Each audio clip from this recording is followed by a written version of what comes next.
ஆரம்பிக்கலாங்களா?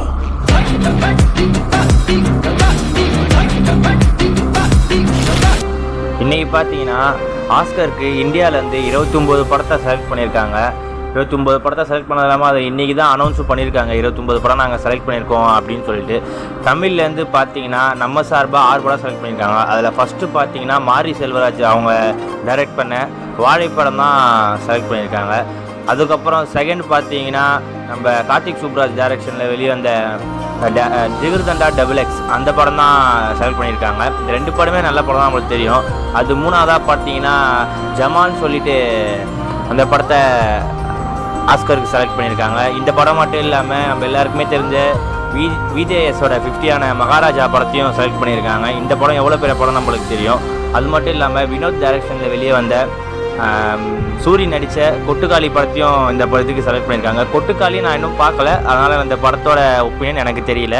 அதுக்கப்புறம் ரஞ்சித் டைரக்ஷனில் வெளிவந்த விக்ரம் நடித்த படமான தங்கலானும் செலக்ட் பண்ணியிருக்காங்க. அது மட்டும் இல்லாமல் விக்ரமோட பையனான துருவ் விக்ரமுக்கும் இன்றைக்கி பிறந்தநாளும் செலிப்ரேட் பண்ணுறாங்க. அவங்க அப்பாவோடைய மகான் படத்தில் ஒரு கிளாஷ் ஒன்று தெரியும், அது எப்படி இருக்கும் அப்படின்னு சொல்லிட்டு இன்றைக்கி இப்போ ஒரு பைசன் சொல்லிட்டு அந்த படத்தை நடிச்சிக்கிட்டு இருக்காரு மாரி செல்வராஜ் அவங்க டைரக்ஷனில்.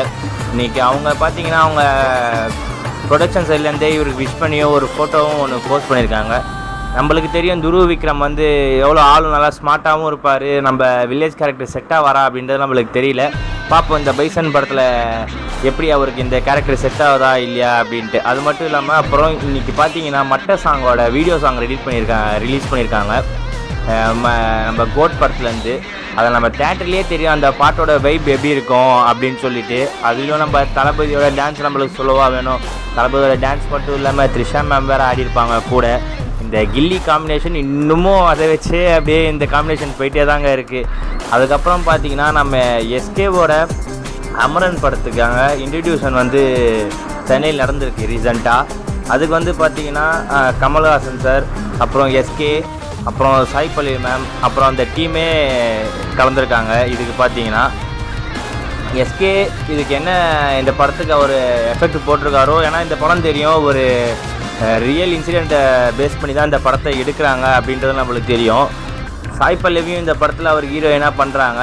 பார்ப்போம் எஸ்கேக்கு இது ஒரு நல்ல கம்பேக்காக இருக்கா அப்படின்ட்டு. சின்ன சேனலுக்கு எதாக இருந்தாலும் அது கொஞ்சம் ஆதரவு கொடுங்க.